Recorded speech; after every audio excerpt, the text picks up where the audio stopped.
ஓம் விக்னேஸ்வராய நமக. குலதெய்வமான ஸ்ரீ பொன்னம்பல சுவாமி, ஸ்ரீ பொன்முத்து கருப்பண சுவாமி, அங்காள பரமேஸ்வரி, பாப்பாத்தி அம்மன் துணையுடன் இந்த நாள் இனிய நாளாக அமைய அனைவரின் அவரவர் குலதெய்வம் காத்து அருள் பாலித்து பிரம்மாண்ட வெற்றியை கொடுக்க வணங்குகின்றேன்.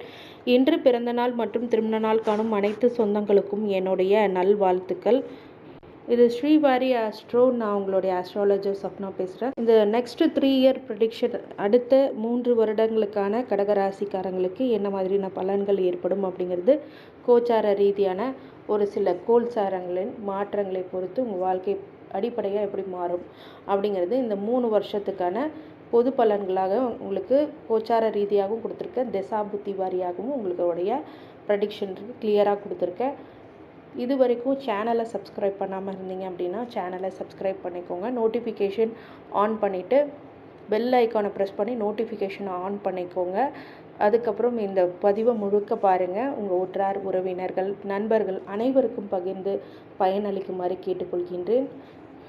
வெளிநாடு அதாவது ஃபாரினர்ஸ் யாராவது இருந்தாங்க அப்படின்னா இந்த முழு பதிவை நீங்கள் பாருங்கள். துல்லியமாக கணித்து தரப்படும். உங்களுடைய ஆஸ்ட்ரோ கன்சல்டேஷனுக்கு என்னுடைய வாட்ஸ்அப் நம்பருக்கு நீங்கள் கால் பண்ணி உங்களுடைய கன்சல்டேஷனை நீங்கள் எடுத்துக்கலாம்.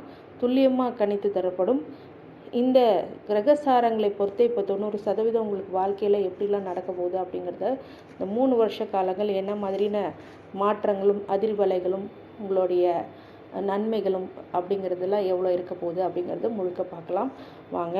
கடகராசி 2024 25 என்ன மாதிரி டிரான்சாக்ஷன் நடக்கும் அப்படிங்கும்போது பொதுவாக கிரகநிலைகள் 4 கிரகநிலை சனி, ராகு, கேது, குரு அப்படிங்கிற அடிப்படையில் மட்டும்தான் அந்த வருடத்துக்கான கோச்சார பலன்களையும் சொல்கிறாங்க.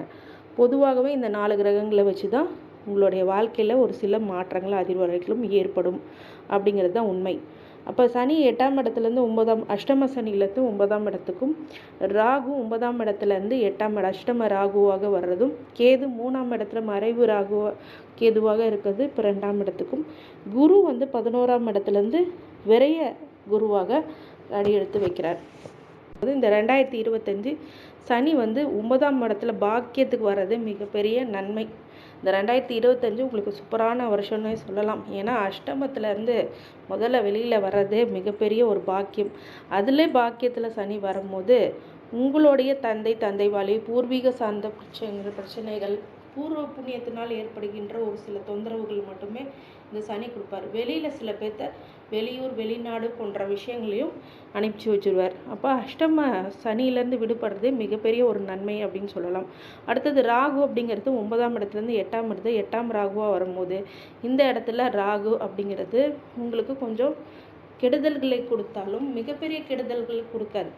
ஏன்னு கேட்டிங்கன்னா இந்த இடத்துக்கு வரும்போது லாட்ரி, ஷேர் மார்க்கெட் அப்படிங்கிறதுல திடீர் லாபம், திடீர் யோகம், அதிர்ஷ்டம் அப்படிங்கிறது உருவாகும். ஆனால் உங்கள் ஜனனகால ஜாதகத்தையும் செக் பண்ணிக்கோங்க. அதே மாதிரி கேது 3ஆம் இடத்துலேருந்து 2ஆம் இடத்துக்கு வரும்போது பொருளாதார ஒரு சில சறுக்கல்கள் ஏற்படும். யாரை நம்பி என்ன பண்ணணும் அப்படிங்கிறதெல்லாம் இந்த காலகட்டம் உணர வைக்கும். குடும்பத்தில் மகிழ்ச்சி குறையும். அதனால் நீங்கள் கவனமாக இருக்கணும். வாக்கில் உங்களை சொல்வாக்கு செல்வாக்கு அப்படிங்கிறதுல ரொம்ப கவனமாக இருக்கணும். உங்கள் வார்த்தையை ரொம்ப கவனித்து இப்போ கான்ட்ரவர்சியாக க்ரியேட் பண்ணிடுவாங்க. அதாவது விமர்சனத்துக்கு உள்ளாக்கக்கூடிய ஒரு சில விஷயங்களை உங்களுக்கு எதிராக சில பேர் செய்யக்கூடிய நிலை வரும். அடுத்தது குரு 11ஆம் இடத்துலேருந்து 12ஆம் இடத்துக்கு லாபத்துக்கு விரயத்தில் போகிறது அப்படிங்கிறது என்னங்க, லாபத்துலேருந்து விரயத்தை போனால் எப்படி நான் சமாளிக்கிறது அப்படின்னு கேட்டிங்க அப்படின்னா 12ஆம் இடத்துலேருந்து 3 பார்வைகள் 5, 7, 9 பார்வையில் 4ஆம் இடத்தையும் 6ஆம் இடத்தையும் 8ஆம் இடத்தையும் பார்க்கும்போது வீடு, வண்டி, வாகனம், ஆடை ஆபரணங்களில் சுபிட்சங்கள் ஏற்படும். அதே மாதிரி நோய், எதிரி, கடன் அப்படிங்கிறதெல்லாம் உங்கள் கட்டுப்பாட்டுக்குள்ளே வரும். அதே மாதிரி அசிங்கம், அவமானம், வம்பு வழக்கெல்லாம் நடந்துகிட்டு இருந்ததுன்னா அது உங்களுக்கு சாதகமாக முடியக்கூடிய காலகட்டமாக இந்த காலகட்டம் கண்டிப்பாக உருவாகும். விரயத்தை மட்டும் கொடுத்து சுப விரயங்களாமும் ஆக்குவார். ஆனால் சனியோடைய பார்வை 9ஆம் இடத்து வந்த பிறகு பார்வையில் எது அடிப்படும் அப்படின்னு கேட்டிங்கன்னா லாபம் 11, 3, 6 இடத்த பார்க்கறதுனால லாபத்தையும் கொஞ்சம் மட்டுப்படுத்துவார். அதே மாதிரி உங்கள் இளைய சகோதரர்களில் ஒரு சில பிரச்சனைகளை தூண்டி விட்டுருவார். அதே மாதிரி நோய், எதிரி, கடன் அப்படிங்கிறதுல ஏற்கனவே குரு பார்வை இருக்கிறதுனால 6ஆம் இடம் பெரிய தொந்தரவுகளே உங்களுக்கு பண்ணாது. அதுலேருந்து இந்த நோய் கட்டுப்பாட்டுக்குள்ளே வரும், எதிரி கட்டுப்பாட்டுக்குள்ளே வருவாங்க, கடன் கட்டுப்பாட்டுக்குள்ளே இருக்கும். அடுத்தது 2026 சனி 9ஆம் இடத்திலும், ராகு 8ஆம் இடத்திலும், கேது 2ஆம் இடத்திலும், குரு 12லேருந்து ராசிக்கே வராரு. அப்படிங்கும்போது இந்த இடத்துல சனி எப்போவுமே இந்த 3 வருஷ காலங்களும் ஒரே இடத்துல தான் இருக்க போகிறாரு. இந்த 9ஆம் இடத்து பாக்கியத்தை அது பாக்கியத்தை மட்டும்தான் கெடுக்கும். மற்றபடி குரு ராசிக்கே வராரே அது ஒரு தொந்தரவா அப்படின்னு நீங்கள் கேட்டிங்கன்னா, சனி ராகு கேது அதே மாதிரி தான் 9, 8, 2 அப்படி 3 இடத்த கரெக்டாக இருக்கார். ஆனால் குரு பார்வை பலம் அப்படின்னு ஒன்று இருக்குது. ஏன்னா குரு ஜென்மத்துக்கு வரும்போது வனவாசம் அப்படின்னு சொல்லுவாங்க. மன உளைச்சலும் மன தைரியத்தையும் குறைக்கக்கூடியதாக அந்த குரு ராசிக்கு வரும்போது கண்டிப்பாக இருப்பாங்க. ஒரு ஆசிலேஷன் மைண்ட் இருந்துக்கிட்டே இருக்கும். ஆனால் பார்வை பலத்தினால நல்லது நடக்கும் அப்படிங்கிற அடிப்படையில் பார்க்கும் அப்படின்னா 5, 7, 9 அப்படிங்கிற இடத்த பார்க்குறாரு. அப்படிங்கும்போது இது வரைக்கும் புத்திர பாக்கியமே இல்லாதவங்களுக்கு புத்திர பாக்கியம் கிடைக்கும், குலதெய்வ அனுகிரகம் கிடைக்கும், அறிவு சார்ந்த விஷயங்களில் நல்ல ஒரு முடிவெடுப்பீங்க, யோசித்து செயல்படுவீங்க, நிதானமாக செயல்படுவீங்க அப்படிங்கிறது உண்மையான விஷயம். அதே மாதிரி அதிலே ஒரு சூட்சமம் என்ன அப்படின்னா, இந்த 5ஆம் இடத்தை பார்க்கும்போது உங்களை புத்திர வழியில் ஒரு மகிழ்ச்சிகரமான சூழ்நிலையும் ஏற்படும். 7ஆம் இடத்தையும் பார்க்குறாரு. அப்போ என்ன பண்ணுவார் அப்படின்னு கேட்டிங்கன்னா, கலத்திர வகையில் உள்ள தடைகள் நீங்கி திருமணம் நடக்கக்கூடிய யோகம். பாக்கியத்தையும் பார்க்குறாரு. அப்படிங்கும்போது சனி 9ஆம் இடத்துல தான் இருக்கார். அது 9ஆம் பறவை குருவும் இருக்கிறதுனால இது வரைக்கும் தந்தை வழி சார்ந்த உறவுகள் பூர்வ புண்ணியத்தினால இப்போ கிடைக்கக்கூடிய நன்மை பலன்கள் எல்லாமே இந்த காலகட்டத்தில் கண்டிப்பாக கிடைக்கும். 2027 சனி 9ஆம் இடத்திலும், ராகு 7ஆம் இடத்திலும், கேது 1ஆம் இடத்திலும், குரு 1ஆம் இடத்துலேருந்து 2ஆம் இடத்துக்கு போகிறாரு. அப்படிங்கும்போது இந்த 2027 சனி பாக்கியத்தில் இருக்கிறாரு அப்படிங்கிறது 10ஆம் இடத்துக்கு அடுத்தது போவார். அது வரைக்கும் பாக்கியத்தில் சனி இருக்கிறது அப்படிங்கிறது ஒரு விஷயம். அதே மாதிரி 10ஆம் இடத்துக்கு போகும்போது ஒரு தொழில் சில தடுமாற்றங்கள் ஏற்படும். ராகு 7ஆம் இடத்துக்கு வரும்போது ஒரு சில நாகதோஷம் அப்படி சொல்லுவாங்க. ராகு 7ஆம் இடத்துல, கேது 1ஆம் இடத்துல இருக்கிறது சர்பதோஷம். இந்த நேரத்தில் சர்பசாந்தி பண்ணிக்கிறது ரொம்ப நல்லது. குரு ராசியிலேருந்து நகர்ந்து 2ஆம் இடத்துக்கு வர்றது ஒரு நன்மையான பலன்கள் அப்படின்னு சொல்லலாம்.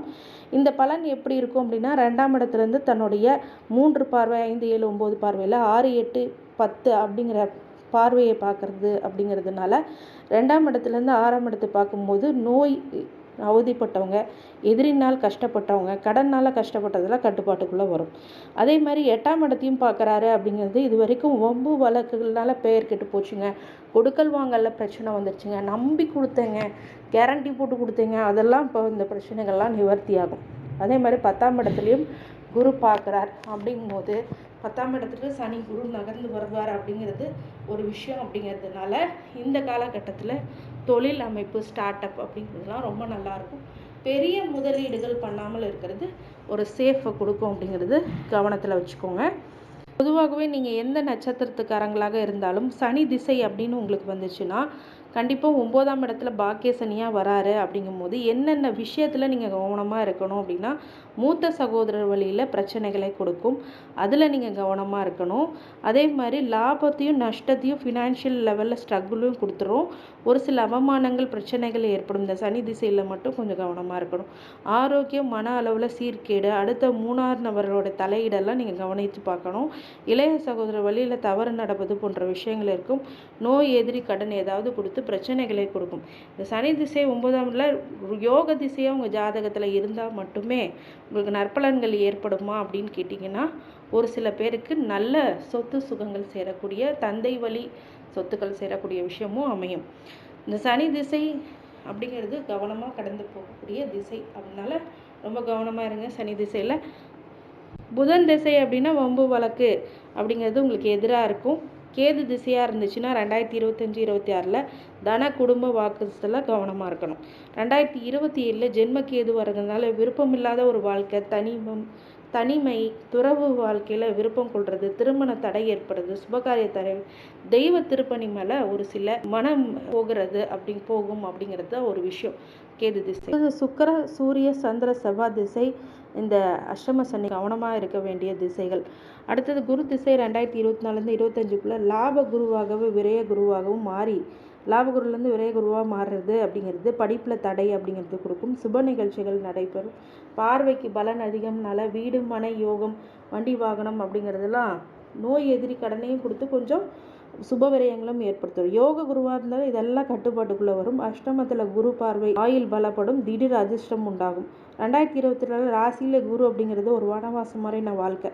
புத்திரத்தில் சந்தோஷத்தில் இல்லாமல் நிலைமை, திருமணம் நடைபெறக்கூடிய, பேரம்பேத்தி திருமணம் நடக்கக்கூடியது, படிப்பில் ஒரு தெளிவான விஷயங்களில் செய்ய முடியாமல் மனக்குழப்பத்துக்கு ஆளாகிறது. ஆனால் பாக்கியத்தை அள்ளி கொடுக்கக்கூடிய ஆண்டாக இருக்கும். 2027 தன குடும்ப வாக்கில் ரொம்ப பொறுமையாக இருக்கணும். நோய் எதிரி, கடனில் கட்டுப்பாடுகளில் இருக்கணும்.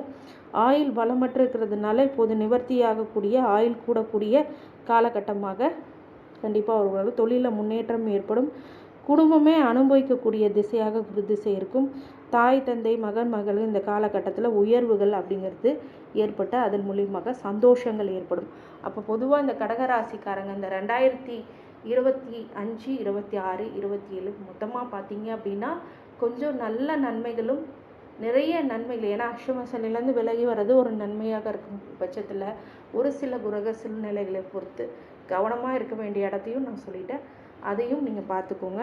இந்த கடகராசிக்காரங்களுக்கு ரொம்ப நன்மை அளிக்கக்கூடியதாகவே அடுத்தடுத்த ஆண்டுகள் கண்டிப்பாக நடைபெறும். ஒவ்வொரு இடத்துல எந்தெந்த இடத்துல எச்சரிக்கையாக இருக்கணும் அப்படிங்கிறது உங்களுக்கு முழுக்க சொல்லியிருக்கேன். கடகராசிக்காரங்களுக்கு அனைத்து ஐஸ்வர்யங்களும் சகல சௌபாக்கியங்களும் மன நிம்மதியும் ஆரோக்கியத்தை கொடுக்க வேண்டும் என்று என் பெருமான் ஸ்ரீவாரி பெருமாளை வேண்டி வணங்குகின்றேன். வாழ்க வளமுடன். நன்றி.